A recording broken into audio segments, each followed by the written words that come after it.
Welcome to Mixtapes and Tasty Cakes with your host Bert Laporte, Damien Monte Carlo, and Angry Mike D.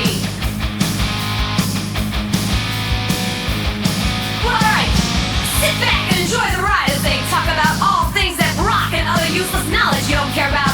And remember, every asshole has an opinion. This is theirs. Don't forget to hit that like button and subscribe.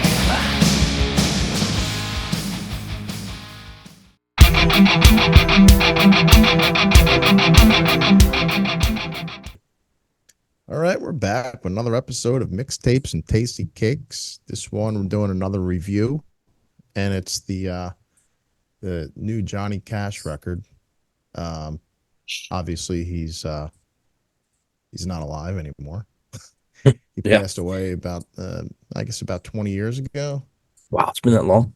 Yeah, a little over 20 years ago. But he recorded a lot of music, and his son found some old recordings that were done throughout the years. A lot of them were recorded before the the American recording stuff that he did with Rick Rubin. It's sort of like, kind of like resurrected, not really resurrected his career, but kind of like resurrected it in a way where it kind of gave him like a younger audience. Oh, Rick Rubin? I think he definitely did. He did for Johnny Cash what I think fucking Quentin Tarantino did for John Travolta. That's a good comparison. I think so. I wouldn't quite say that, because he had a lot of success in the 80s with the Highway. Yeah, but for like the crowd like our age. Yeah. Once the Nine Inch Nails cover came out and Delia came out and stuff like that, we're like, what the fuck? This is great. Well, yeah. I mean, it didn't resurrect his career. It just kind of it broadened it. It broadened it to a new audience. It exposed it to a new audience. That would. Well, we would have thought it was old man stuff back then. Old man. You know what's funny though? You say that, like, when I was a kid, like I always had music on, like as far back as I can remember, and I had this tape, and it must have came with like an old tape player or something like that. And it had a bunch of different like songs and artists on there, but there was like 2 Johnny Cash ones on there. I remember like really liking them when I was a kid. It was "Ring of Fire" and "Walk the Line." Yeah, great songs. Yeah. As far back as I can remember, Johnny Cash was there for me. Yeah. So, James. Yeah. So basically, it's their demos or recordings that his son found, and basically what he did is he stripped it down, and he kind of like built a band, I guess, around it. They stripped it down and beefed it up a little bit. Yeah, they stripped because it down, it's the production's good. Yeah, and he got a lot of his his old bandmates to record on these tracks. So going into it, I wasn't expecting this. I thought it was going to be like a lot of new guys in there, and I thought they were going to like really kind of like fuck it up a lot, right? Like make it like kind of modern sounding stuff. And I was like really like pleasantly surprised as far as like what they did with everything. They kept it true what it is. Yeah, they kept it pretty natural. So just so everybody knows, before anybody goes any farther into the thing, I'm gonna explain this every time we do this, so people don't get their panties in a bunch here. Oh, they're gonna get mad. People it's funny. To this part. So the way we do the rating system is that if it's a 1 to a 4, not really good, probably never put it on again, never probably need to hear it. If it's a 5, it's okay. A 6, decent, might hear it again. A 7's pretty damn good. An 8's fucking great. A 9's amazing, and a 10's fucking, I can't wait to play that again. Yeah. I can't wait to play that again. Yeah. You know? Like I was telling Mike, earlier, it's like, just, when you hear a song, especially it hits you when you're younger, but when you hear a song and you go, oh my God, I can't wait to hear that again. What's that? Like, that don't happen as much as it used to. It's still, you still might like it, but some stuff back before me, I'm like, I couldn't wait to play it again. I couldn't wait to hear it again, So, it changes. So that's the rating system. So if we give it something a 7, it's pretty fucking good. You know what I mean? A 5's mediocre. 5. If you're in the 4 area, not so good. Yeah. So that being said, Johnny Cash, Songwriter. Let's get into the numbers. Coming in at number 11. Have you ever been to Little Rock? Damiano. Yeah, I actually You've been to like Little this Rock? one. I've never Have been you to been to Little Little Rock. Rock? Little Rock, Arkansas. I've never been there. This one, I like it. I mean, there's really not, it's a pretty stripped down acoustic song, really. I mean, drums don't really come in until towards the end of the song. Um, I gave it a 7.75 out of 10. Okay, Mike. For me, this might have been tied for my worst one. I gave it a 5.5. I didn't hate it. And who knows, if I hear it again, I might actually like it a little bit more. But it was a little too, I don't know, a little too country for me, if I could say. A little somber. Little, I don't know, little not my thing. I'll put it that way. There you go. Yeah. NFM, a little NFM. Yeah, I mean, a lot of this rating for me, I don't. It's not as elaborate as my ones I usually have, because it's pretty much the same, as far as the way I look at it. It's hard to judge a record like this because something like Johnny Cash, I'm just going to put in the background. I want to chill with. When you break it down the song, it's got to be something really fucking stellar for me to go, oh shit, like Delia or something like that. Otherwise, it's always good. It's not bad. So, for Have You Ever Been to Little Rock, I gave it a 6.2. I like the intro. It reminds me of the old tunes, very Americana. Not really my type of song, but it's still good. All right, coming in at number 10, Poor Valley Girls, Damo, what you got? I like this one a lot. I gave it a 7.8 out of 10. This is just the country that I like. I love country music, like this type of stuff. Like the authentic stuff, right? Yeah, this is the authentic. I want to hear the the pedal steel slide guitar and stories, good lyrics, and I really like this one. It definitely had that old school vibe.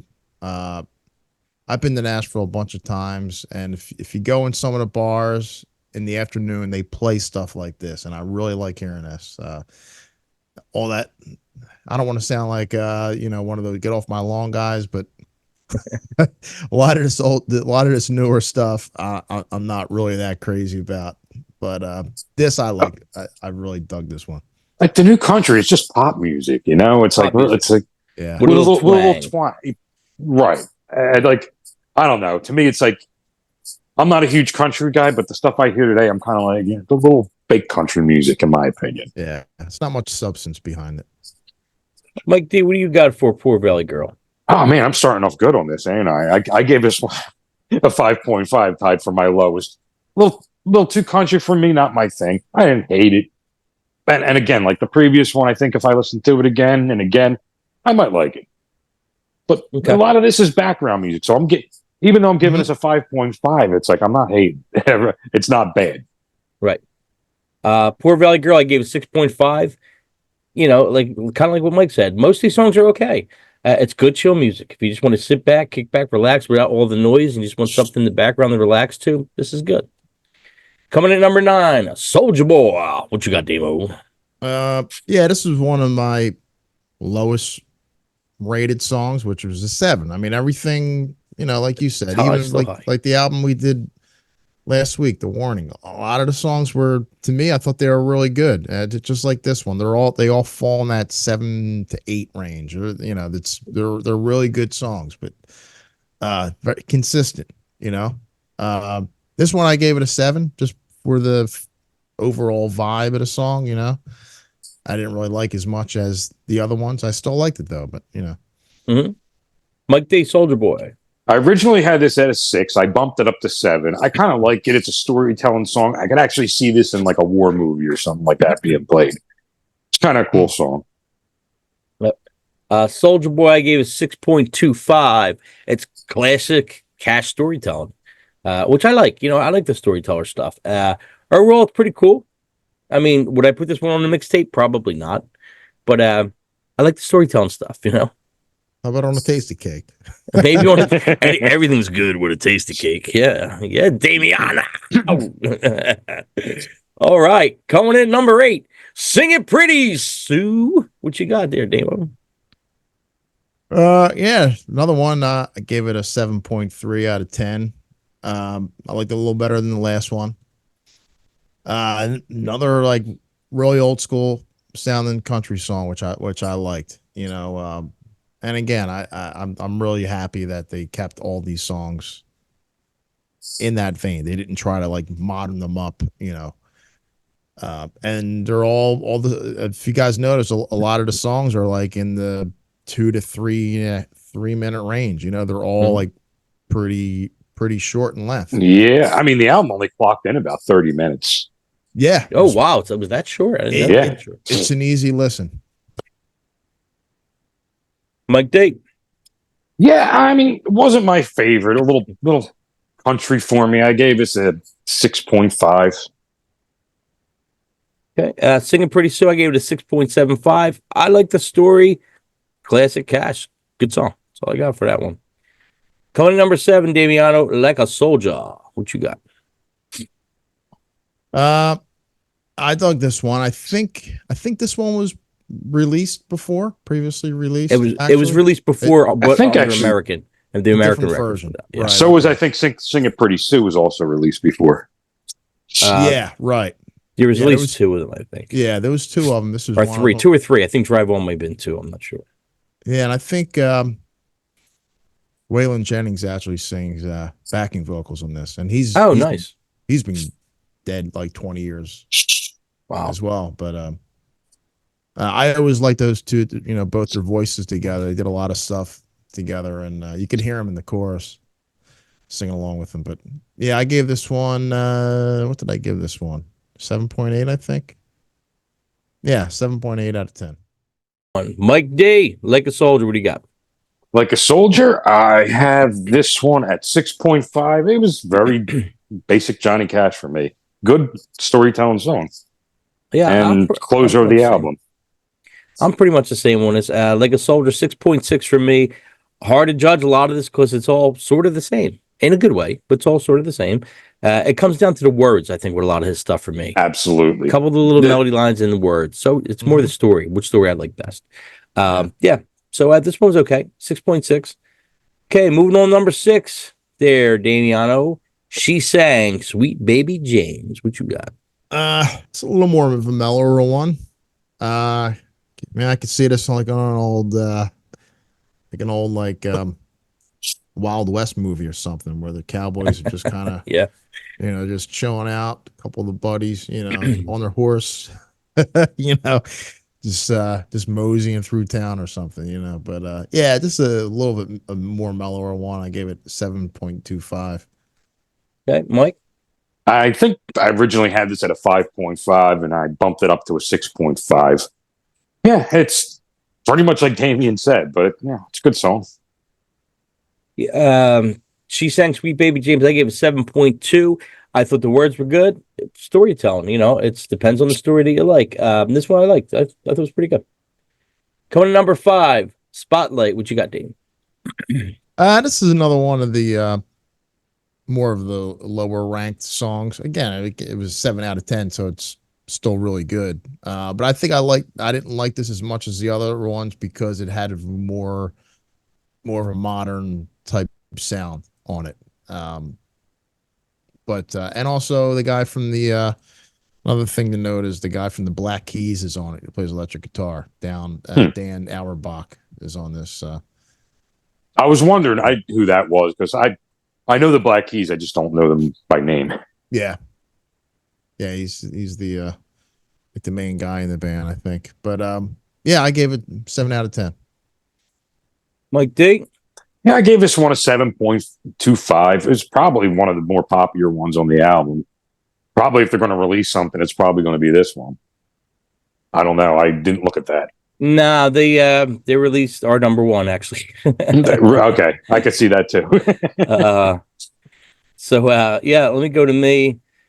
Okay, for the next one, Spotlight, I gave a 7.25. When this kicked on, I was like, all right, I like this one.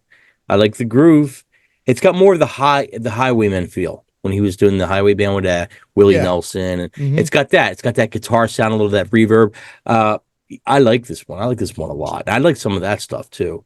It was more I wouldn't say modern, but more 80s. It was 80s, Yeah, late yeah. mid 80s, like that Right. modern, I think, Mhm. right, Dame? Something like that. Yeah. Mm-hmm. It's got some cool keys in it. Yeah, I kind of like some of that Highwayman. I can say Highwayman. Highwayman. Yeah. That stuff's pretty good. Yeah, so I like the melody. I like the music. There's a really cool guitar part in there. It's nice to hear the electric guitar kind of in there. It has replay value for me, definitely. So I like this one a lot. I probably should have gave it even higher than what I did. Yeah, here we go. Number 4. Hello out there, Damo. Yeah, this is the opening track. Comes in with a killer guitar riff, real heavy chugging guitar riff, and then like the double bass comes in. No, I'm joking, of course. I wasn't too crazy about it when I first heard it, but then I listened to it a few times, and it actually grew on me. It was pretty catchy chorus. I gave it an 8 out of 10. It was one of my favorite ones. Okay, Mike D. Yeah, I agree with Damien. Like the first time I listened to it, I'm like, it's all right. And then I listened to it, I gave it a 6. I bumped it up to a 7 where it stayed. I even could have put it higher because I think out of all the ones on this album, this one's actually in my head with those little echoes in it. Yeah, right. Yeah. So I like this one. My final number, I gave it a 7, but should be higher. Which I wonder if that was originally what he intended. I don't know. I mean, it sounded like he was doing it on his own. So. Oh yeah, no. I mean, if the effect was originally, he might have put the effect, or they might have put the effect, or let's echo this. Yeah, That's man. what I think. So hello out there. I gave a 7, and it's like Cash meets David Bowie for a second. Yeah, right. It's a little spacey sounding, Spacey. right? Yeah. I like this one because it's different. The words are cool. It's got the cool echo parts that we all remember, right? Great opening track too. Good. Yeah, it's good. Yeah, I liked it as an opening. I definitely did. So yeah, hello out there. I gave it a 7. I do like it. It's a good one. All right, we're hitting the top 3 here. Coming in number 3, Drive On. What do you got, Damo? This one was more like kind of like was it a Boy Named Sue, I think, or whatever that song was. That's exactly what it reminded me of. That riff in there, yeah. It just kind of like how he's singing it, almost like a spoken word kind of thing, like a spoken thing, I gave it a 7.5. Okay. Mike D. 7.5. Any comment on it? I mean, it had that Boy Like Sue vibe. It was like, I don't know, from what I could gather from it, it just felt like a wartime song, and he survived the war, and just every day you just keep moving on and just, try to live your life. Yep. Drive On, I also gave it a 7.5. So we were all we all agree on one. It's like you hear the jackpot thing. Never happens. It barely happens, and all 3 of us have the same exact score. Not just a 7.77, a 7.5. 7.5. It was no 7.4, 3.3. It was no 7.5.5, 7.5. This one's pretty cool. I like the story. It sticks in your head. This one definitely sticks in your heads. His words are always kind of cool because he's always got some twisted lines in there. Like I don't know what song it is offhand, but where he talks about hell's as close as the flames kind of deal. It's a great line. Like there's some really cool twisted lines that are mixed. He's a great writer. He's great. And then there's one, I guess he talks about something about like the smiling kind of tiger or something. I think it's in this one, which is, I like the lines. I definitely like the lyrics. So 7.5 for me. All right, guys, coming in number 2, I Love You Tonight. What you got, Damo? Easily my favorite track on the album. He's got Waylon Jennings on this one, also singing backing vocals, and it's got to be written about his wife. Oh yeah, definitely. It talks about them in the 60s, 70s, and then the 80s. It was the everything, 80s, yeah. and then being together until the millennium. And you know what, dude? If I was like a super diehard fan of his, or like one of his kids, I'd be crying my eyes out hearing his song. I mean, this is just the lyrics, and the crazy thing is, I think him and his wife, they died like the same year, and maybe like, oh wow, like pretty close, with maybe like weeks or a few months. I don't have it right in front of me, but so then after hearing this song, man, that's got to like really hit you, So I just thought this was, great song, Yep. Great, great love letter type song. Mike D. Yeah, I'm with Damien on that one. I originally had this as a 6, but it's like once you just like, and it's hard on the first listens because like for me, I'm not really listening to the lyrics. I'm listening to more of the song.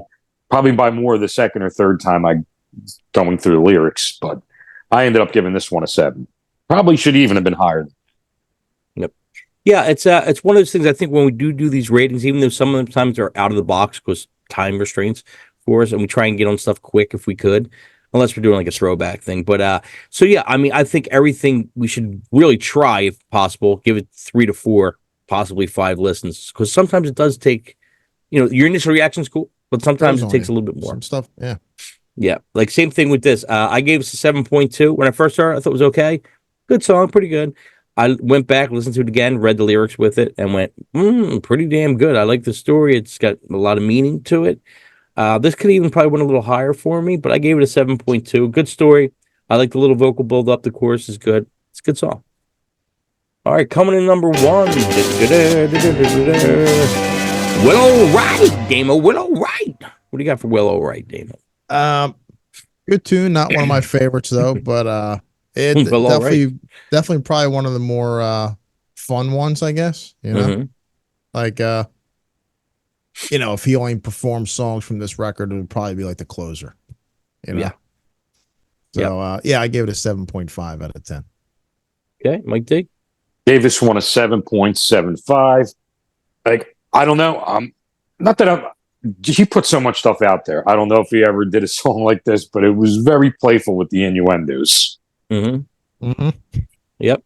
I gave Well All Right a 7.75 also. For me, it was the standout track of the record. Good storytelling, classic Cash, the way he tells the story.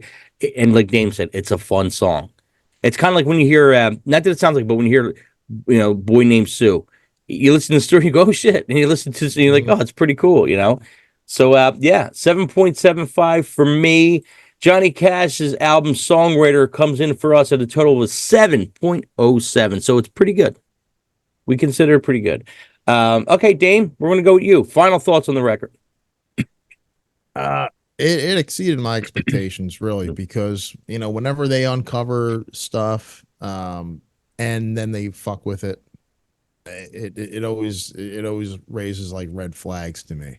It's like, oh man, I would love to hear the original versions. They probably should have kept it like that. Now they just fucked it up. Well, I don't think they did fuck it up. I don't know what the original ones sounded like, but they did a good job with everything. And It sounded authentic.